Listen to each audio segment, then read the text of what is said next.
Kabajamtoota hordoftoota chaanaalii keenyaa bagaarra geenne isiniin jecha wanti isiniin jechuu barbaade duraan dursee nu wajji jiraachuu keessanii subscribe, share, comment and like gochuudhaan nu wajjin gootaniif hedduu galatoomaa isiniin jechuu barbaade. Booda gara fuulduraatti jechuudha koomentii keessan ilaalaa gosa barnoota isin barbaadanii fi chaaptara isin barbaadan irratti isiniif qopheessuun kan duubatti hin deebine ta'uu keenya isin beeksisna. Akkasumas immoo yeroo torbe akka tasaa ta'e anis isniina yookaan wiixata exitii fudhachuudhaaf waan deemuuf haga yeroo sanitti maybe guyyaadhaan viidiyoo tokko gad isinii dhiisuu danda'a. Viidiyoo 2 fi 3 sanaa ol yoo kan isinii gadhiisuu dadhabu taate akka nurra laalle isiniin jechuu barbaada. Wiixata yookaan isniina boodarraa eegallee guyyatti saayikoolojii fi loojikii illee paartii 2 fi sanaa ol isinii dandeenyutti isinumsiisuu barbaada. Akkasumas immoo namoonni koomentii fi akkasumas gaafilee garaagaraa nuuf hojjedhu jettan loojikii isaa ta'u saayikoolojii isaa ta'u barnoota biroos chaanala telegiraamis banannee jirra waan ta'eef Orotech 5 ka jedhu irratti gaafilee yuunivarsiitii keessanii kan warroonni isin duraa fatanaman hunda achirratti nu ergitanii isiniif hojjechuu kan dandeenyu ta'uu gamanumaan isinii ibsina.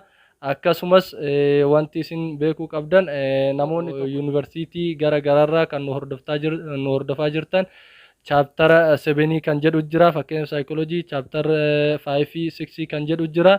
Nuti garuu maajooritii koomentii nuuf kenname sallaallee chaaptara 7 paartii 1 isinii xumuree har'a galgala isin biraan ga'uuf qophiidha. Kana waan ta'eef chaaptara 7 paartii 2tti ni xumurra waan ta'eef aanus gara 6 ni deebina, 6 akka finneen immootu gara 5 ni deebina waan ta'eef sikweensiin nuti saayikoolojii ittiin barsiifnu chaaptara 5 akka finneen amma 7 eegallee jirra.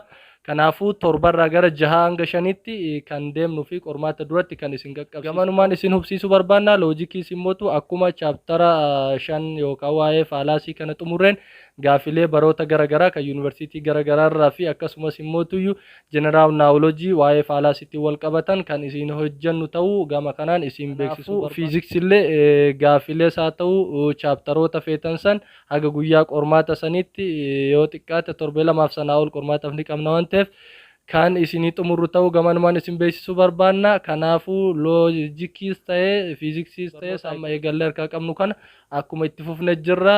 Barnoota dabalataas kanneen akka ji'oogiraafii fi barnoota biroo kan isin koomentii irratti nu keettan jalqabuuf qophii keenya xumuruuf deemutti jirra. Barnoota 3 amma eegalle kana haaluma eegalle kanaaf koomentii keessa irra dhaabannee saayikoolojii boqonnaa 4 irraa gara boqonnaa 7 irraa itti gad deebisuudhaaf qophii keenya xumurra jirra. Har'a galgala paartii 1 yuunit 7 saayikoolojii kennu ta'a.